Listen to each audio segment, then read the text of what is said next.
भगवान उसके स्वयं रक्षक बन के रहते हैं।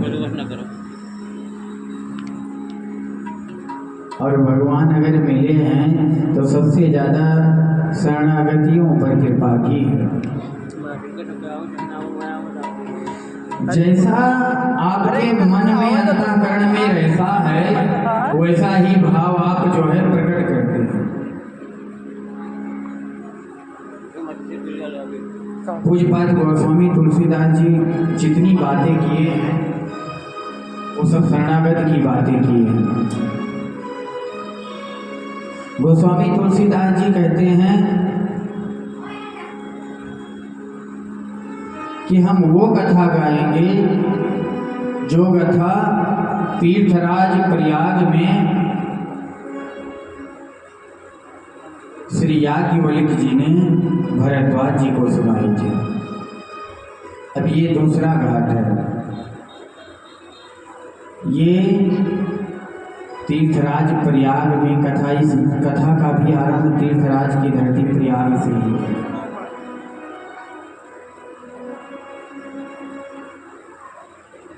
कहते हैं राम कथा कलि कामद गाय। गोस्वामी तुलसीदास जी महिमा में कहते हैं ये जो राम कथा है ये कामधेनु है।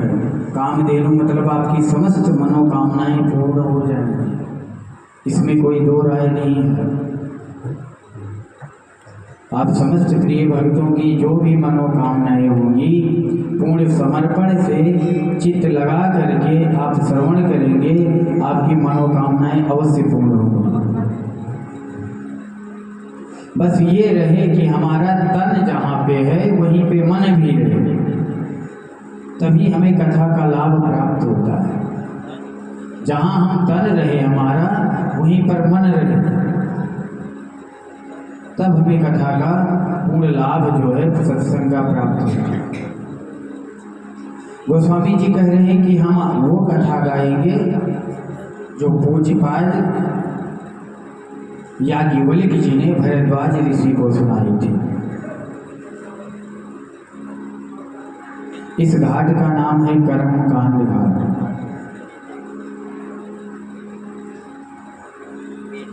याज्ञवल्क्य जी महाराज कहते हैं कि ये कथा जो है ये दुर्गा स्वरूपा है, काली है। हमारे चित्त में जो मोह की उत्पत्ति होती रहती है, काम क्रोध मद लोभ आदि विकार आते हैं, ये उनको समाप्त करने वाली ये जो विकार है ना ये महिषासुर है। और इन महिषासुर को समाप्त करने वाली ये राम कथा माँ काली के समान है, दुर्गा के समान है। याज्ञवल्क्य जी महाराज कहते हैं भरद्वाज जी से कि मैं आपको वो कथा सुनाऊंगा। अब यहाँ व्यास समास क्रम में तीसरे वक्ता की प्रविष्टि हो रही है। जो कथा देवाधिदेव महादेव ने कैलाश के शिखर पर बैठ करके माँ जगत जननी प्रांबा भगवती पार्वती जी को सुनाया। इस घाट का नाम है ज्ञान घाट। चौथे घाट में देवाधिदेव महादेव भगवान सदाशिव कह रहे हैं कि भवानी मैं आपको वो राम जी की कथा सुनाऊंगा जो कथा नीलगिरी पर्वत पर बैठ करके काकभुजुंडी जी महाराज गरुड़ जी को सुनाया। गरुड़ जी कौन है? पक्षियों के राजा और विष्णु भगवान के वाहन।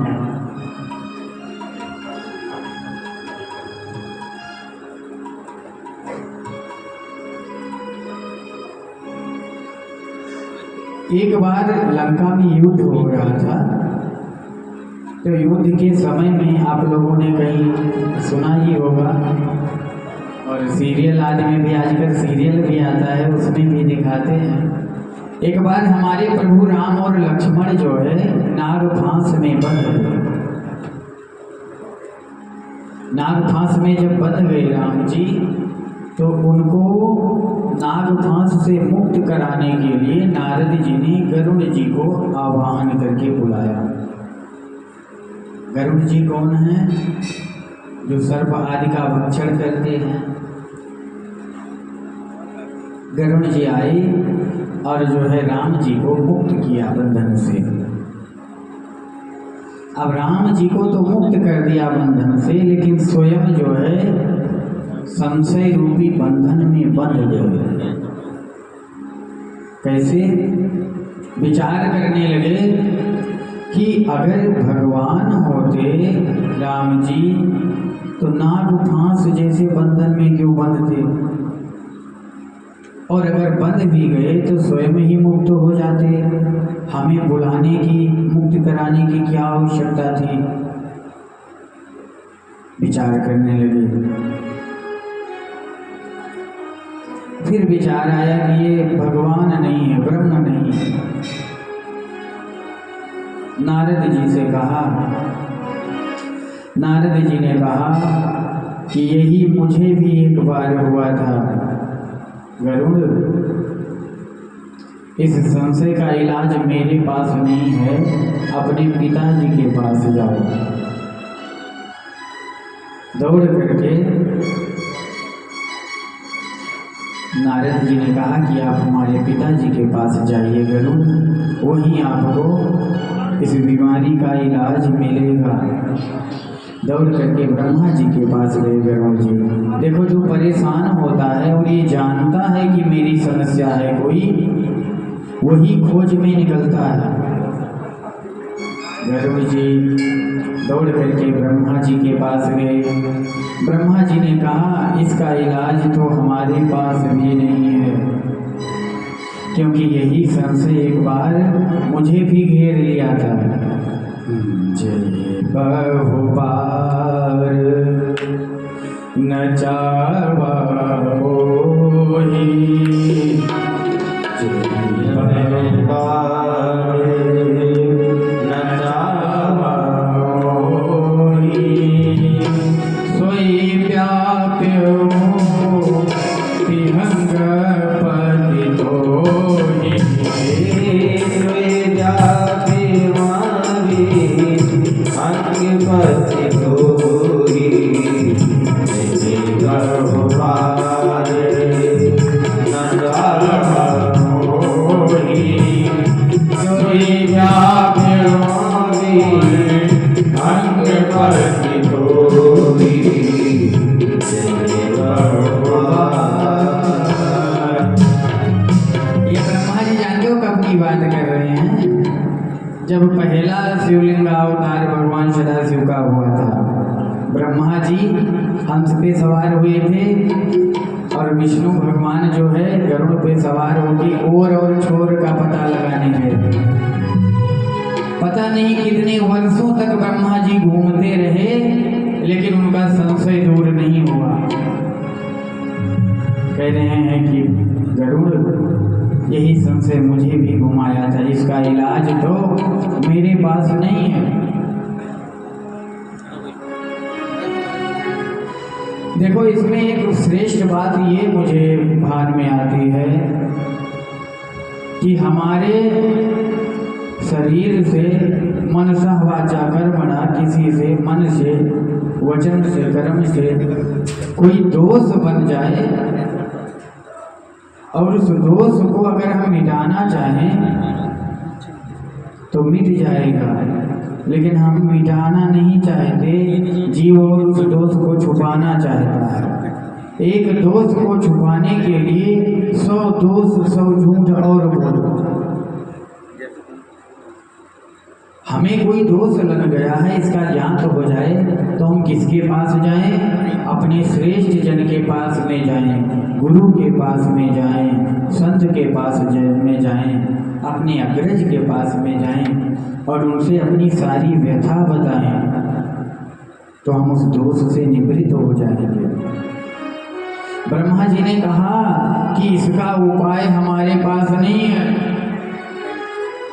आप गरुड़ जी कैलाश जाइए।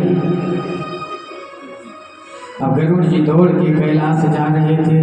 उधर से माँ पार्वती के साथ में भोले बाबा कैलाश से आ रहे थे। बीच रास्ते में मिले, देख करके गरुड़ जी गदगद हो गए, प्रणाम किया, पूछे प्रभु मुझे संशय रूपी मोह ने डस लिया है, इलाज बताइए।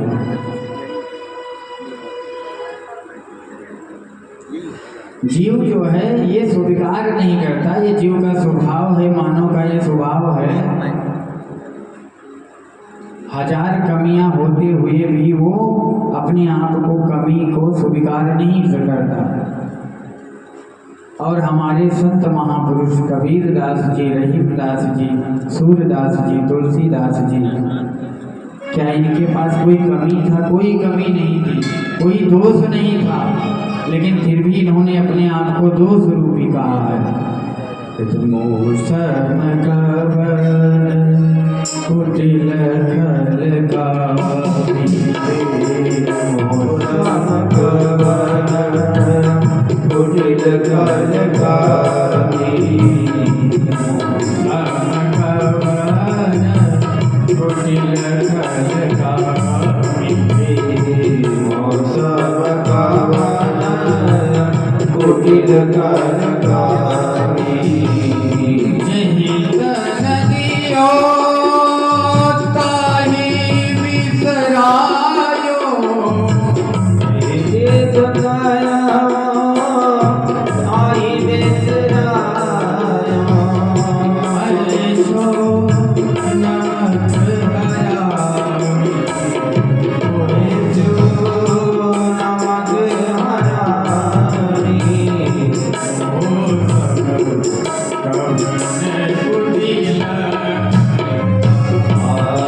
तुलसीदास जी के अंदर कोई विकार था? कोई नहीं। हम विकार से निवृत्त हो गए हैं। चिता काम अहमित मन माही, तो हमारे अंदर कहीं ना कहीं अभिमान आ जाता है, और अभिमान आ गया तो समझ लीजिए कि हमारे पतन का जो है प्रारंभ हो गया। बार बार मन में ये विचार करें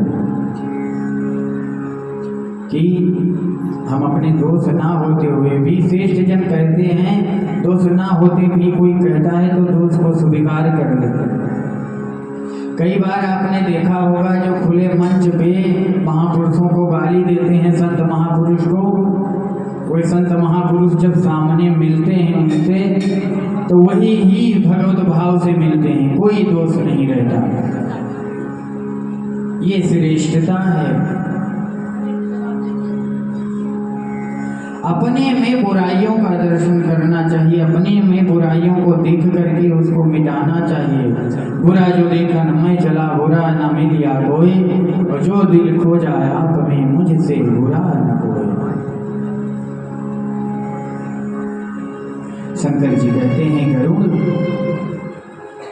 ये जो संशय है तुम्हारा, ये 1-2 घंटे में समाप्त होने वाला नहीं है। 1-2 घंटे के सत्संग से समाप्त होने वाला नहीं है। आप जो है नीलगिरी पर्वत पे जाइए, वहाँ 24 घंटे सत्संग प्रारंभ रहता है। काकभुजुंडी जी महाराज वहाँ 24/7 24 घंटे राम कथा सुनाते रहते हैं। गरुड़ जी महाराज दौड़ के जाते हैं। भोले बाबा कह रहे थे कि जब बहुत काल तक सत्संग करोगे तब ही हो ही सब संशय भंगा, जब बहुकाल करिए सत्संग। बहुत काल तक सत्संग करोगे तब संशय समाप्त होगा। दौड़ करके गरुड़ जी महाराज नीलगिरी पर्वत पर पहुंचते हैं। श्रेष्ठ आसन पर विराजमान काकभूषुंडी जी महाराज वहाँ जो है कथा सुना रहे हैं और दिव्य दिव्य पक्षीगण बैठ करके वहाँ कथा सुन रहे हैं। जैसे ही गरुड़ जी महाराज पहुँचते हैं वहाँ मंच से आकर के काकभूषुंडी जी महाराज गरुड़ जी का स्वागत सम्मान करते हैं और एक विशिष्ट आसन पर पधराते हैं। गरुड़ जी महाराज कौन हैं? पक्षियों के राजा हैं और भगवान विष्णु के वाहन हैं। सत्संग मंडप का प्रभाव देखिए कि जैसे ही गरुड़ जी महाराज वहाँ आते हैं उनका समस्त संशय केवल दर्शन करने मात्र से समाप्त हो जाता है। कि सुनहु तात जेहि कारण आयो, सो सब भयो दर्श तब पायो। सुनहु तात जेहि कारण आयो, सो सब भयो दर्श तब पायो। एक परम पावन तब आश्रम मेरो संशय नाना। एक परम पावन आश्रम मेरो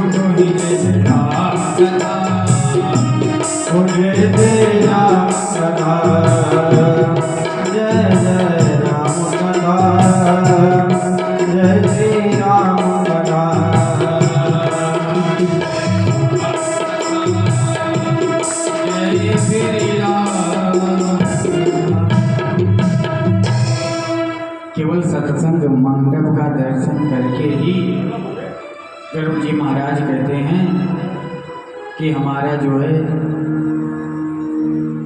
सब संशय दूर हो गया।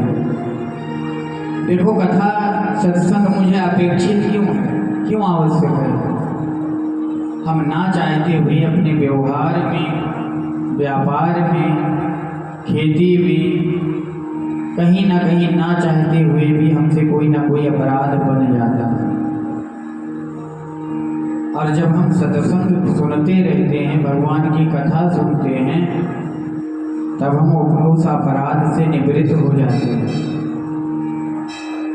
लेकिन कथा जब नहीं सुनते हैं तब वही छोटे छोटे अपराध एक दिन जो है एक विशाल स्वरूप ले लेते हैं और व्यक्ति के पतन का कारण बन जाता है।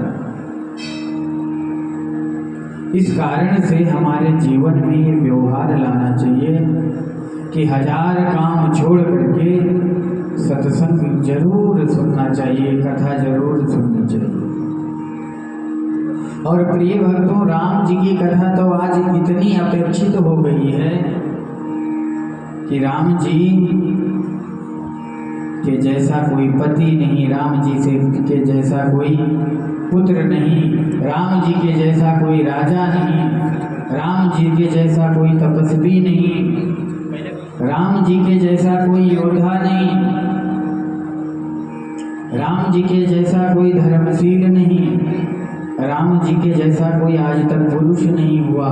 इसीलिए पुरुषोत्तम, मर्यादा पुरुषोत्तम भगवान श्री राम कहा गया।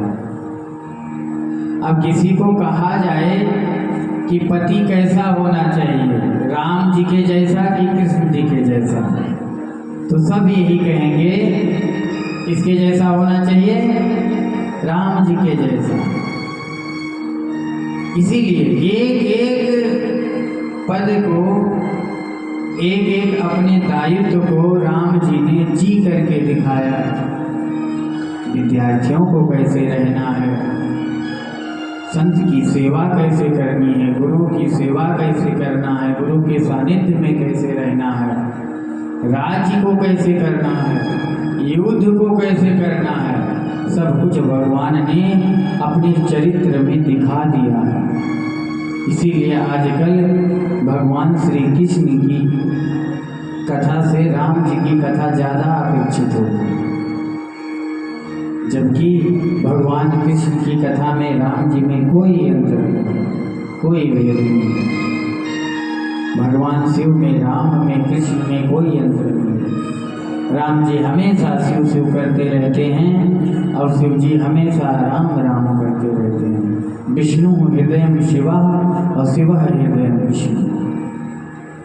मुनि जन धन सर्वस्व शिव प्राणा। मुनियों के जन धन हैं अगर भगवान राम, तो भगवान सदाशिव के शिव जी कहते हैं प्राण हैं हमारे। भगवान राम में, कृष्ण में, शिव में कोई अंतर नहीं है। तो बार बार हमें ये विश्वास रखना चाहिए कि जब हम कथा श्रवण करते रहेंगे तब हमारे दोषों की, हमारे पाप की निवृत्ति हो जाएगी। कैसे? जैसे हम सर्विस कराते रहते हैं ना, वाहन की सर्विस कराते रहते हैं, 3000 4000 किलोमीटर चल गई तो उसकी सर्विस करा लिए, और नहीं तो क्या, अगर 40 का एवरेज है उसका, तो फिर ट्रक का 4 का एवरेज देने लगती है। उसी प्रकार से है, जब विकार हमारा निर्विकार हो जाता है शरीर, तब पुनः हमारा जो है भगवत कार्य करने में उत्कंठा जागृत होती है। बस पूर्ण विश्वास से करना क्या है कि पूर्ण विश्वास से कथा पंडाल में बैठ करके कथा श्रवण करनी है। भगवान मंत्र जाप मम दृढ़ विश्वासा पंचम भगति सुवेद प्रकाश। वेद में प्रकाशित है, पांचवी भक्ति है मंत्र जाप मम दृढ़ विश्वास। दृढ़ विश्वास के साथ में, इसी कारण से तुलसीदास जी ने राम कथा में पहले श्रद्धा और विश्वास का, भगवान सदाशिव का और पार्वती का विवाह कराया है। कल द्वितीय क्रम में आप ये श्रवण करेंगे, फिर कथा को किया है। आज प्रथम दिवस में है, कुछ हम आप लोगों को देख रहे हैं, कुछ आप हम लोग हमें भी देख रहे होंगे। हमारी आपकी वैसे तो पंडित जी रहते ही हैं, सब लोग मिले हो, लेकिन व्यास क्रम से हमारा आपका आज पहला मुलाकात है। आज कुछ हम आप लोगों को देख रहे हैं, कुछ आप हमें देख रहे हैं। पूज्यपाद गोस्वामी तुलसीदास जी ने श्री रामचरितमानस में 7 कांड में श्री रामचरितमानस को पूरा किया। एक कई मुंबई के प्रकाशन में 8वां कांड भी आता है, लेकिन मानस का विशुद्ध जो है वो 7 कांड ही है। पहला कांड है बाल कांड, दूसरा कांड है अयोध्या कांड, तीसरा कांड है अरण्य कांड, चौथा कांड है किष्किंधा कांड, 5वां कांड है सुंदर कांड, 6वां कांड है लंका कांड, युद्ध कांड, और 7वां कांड है उत्तर कांड। उत्तर कांड में बालक से लेकर के और वृद्ध तक कोई भी समस्या हो, व्यापार की समस्या हो, राज्य की समस्या हो, परिवार की समस्या हो, केवल उत्तर कांड में ढूंढना, आपको उसका उत्तर मिल जाए। कोई ऐसी समस्या नहीं है जिसका उत्तर हमें उत्तर कांड में प्राप्त न हो। इसीलिए इसका नाम पूज्यपाद गोस्वामी तुलसीदास जी ने उत्तर कांड कहा। बाल कांड के प्रारंभ में पूज्यपाद गोस्वामी तुलसीदास जी ने 7 ही श्लोक में ही वंदना की, और 7 कांड, इसका कांड नाम क्यों पड़ा? गोस्वामी जी और भी कोई नाम दे सकते थे। कांड का मतलब है कि जीव के इस सांसारिक वातावरण में ऐसे ऐसे विनाशक कांड आते हैं जिनका वर्णन करना भी बड़ा मुश्किल हो जाता है। चाहें तो श्री रामचरितमानस के किसी भी एक कांड का सहारा ले लें, एक कांड का बस, और कोई कांड नहीं तो सुंदर कांड का सहारा लेकर के और सुंदर कांड का नित्य पाठ करें। एक एक दोहा पढ़ें, एक एक चौपाई पढ़ें और उसका अर्थ पढ़ें। जितना भी पढ़ सकते हैं उतना ही पढ़ें। जरूरी नहीं है कि पूरा पाठ करके ही पूरा करें, उसी से आपका कल्याण हो जाएगा। ये जितने संसारी कांड है ना, सबसे निवृत्त हो जाएगा। नाभाजी महाराज कहते हैं कि बाल कांड प्रभु पाय, अयोध्या कटे मन मोहे, उदर बनवारण्य हृदय किसकिंधा सोहे, सुंदर ग्रीव मुखार बिंदु कही लंका गायो, जामिनी साचर आदि सब कुटुंब समायो। उत्तर मस्तक कांड यही विद तुलसीदास भन, आदि अंत लो जानी यह रामायण श्री रामतन। प्रिय भक्तों, ये भगवान श्री राम की कोई कीर्ति नहीं है या आकृति है, ये भगवान श्री साक्षात भगवान श्री सीताराम जी सरकार का स्वरूप है रामचरितमानस। बड़े ही आदर भाव के साथ में मर्यादा पुरुषोत्तम राम का ग्रंथ बड़े ही आदर भाव के साथ में रखना चाहिए, और रखने के साथ में समय निकाल करके थोड़ा बहुत अध्ययन भी करना चाहिए। बालकांड में प्रभु ने अपनी लीला के द्वारा, अपने कर्तव्य पालन के द्वारा बालक को, विद्यार्थियों को प्रेरणा दी है।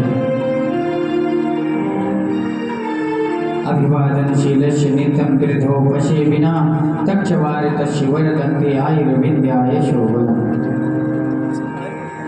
अभिवादन का मतलब है प्रणाम करना, अपने के बड़ों के आगे झुकना, और इसी से सब कुछ प्राप्त हो जाता है। आयु, विद्या, यश, बल, ये चार चीज जिसके पास में आ गई उसको किसी चीज की कमी नहीं रहेगी। ये स्वभाव आना चाहिए, मान और अपमान से परे होना चाहिए जीव को। भगवान सदाशिव को अमान कहा गया है ना, अमान का मतलब हो गया मान और अपमान से परे। आप भगवान की पूजा करिए, शिव जी की पूजा, तो भी वो मस्त हैं, और ना करें तो भी वो मस्त हैं। ऐसा नहीं है कि वो किसी को कष्ट देंगे। हम स्वभाव बनाए, जब हम पूजा करेंगे, भगवान की सेवा करेंगे, तभी तो हमें कृपा उनकी प्राप्त होगी।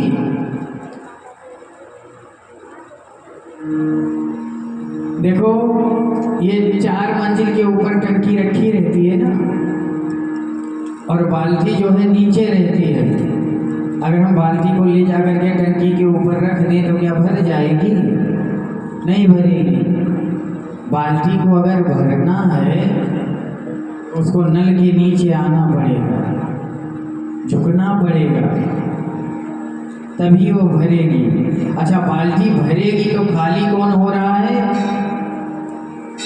20 लीटर की बाल्टी तो भर गई, 1000 लीटर की टंकी खाली हो रही है।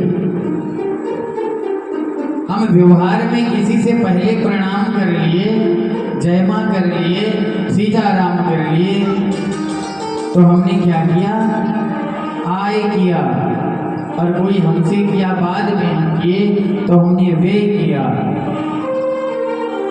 और जिसके पास आता है उसके पास इकट्ठा होता है, और जिसके पास से जाता है उसके पास से रिक्त होता है। तो ये हमें स्वभाव बनाना चाहिए। राम जी के भक्त होने के नाते, शिव जी का भक्त होने के नाते हमें मान अपमान से परे होना चाहिए। हर जीव को, तभी हमारा कल्याण है। भगवान ने बाल लीला में, बाल कांड में प्रातः काल उठ गए रघुनाथा, मात पिता गुरु ना वही माता। गुरु की सेवा करके, माता पिता का सेवा करके प्रातः काल उठ करके ये बालकों को, बच्चों को भगवान श्री राम ने दिखाया है कि जब उसका जीवन ऐसा रहेगा तभी वो किसी श्रेष्ठ पद को प्राप्त करेगा।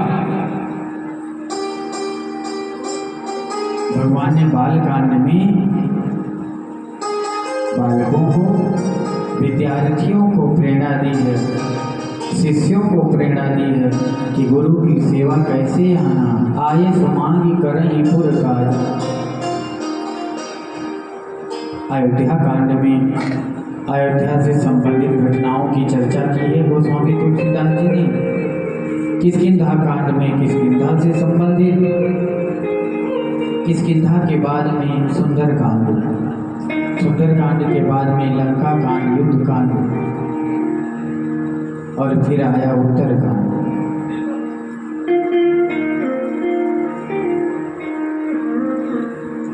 परम पवित्र ग्रंथ श्री मानस रामचरितमानस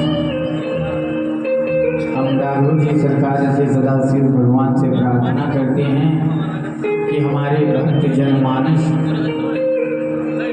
जो भी श्री राम कथा का श्रवण कर रहे हैं, आप सबको, आप सबकी अभीष्ट की पूर्ति हो, आप सबकी मनोकामनाएं पूर्ण हो। बोलिए श्री सीता